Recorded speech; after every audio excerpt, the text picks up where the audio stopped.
On behalf of Expert Village, this is Dina Catrone of Tall Order in New York City. And today we're going to be showing you how to make a quick and easy Thai dinner.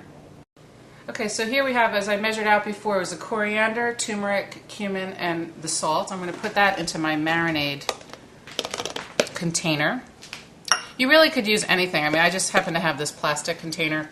That's a commercial container, so you can use anything that has a tight lid and then that can marinate and keep it nice and tight in there. I'm actually going to cut up my shallot, but I'm going to be using the Cuisinart to cut these up. So I'm just going to do a quick chop of both this, the garlic, and the ginger.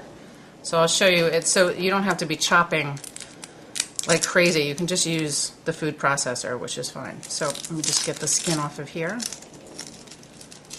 which is always tough. Throw that out. So what I'll do is after I take the skin off of all of these things, I'll just do a rough chop, and then we'll put them into the food processor. I'll first put the ginger in and the garlic, and then the shallots, because the shallots are a lot lighter and don't take as long in the food processor, so I can put those in after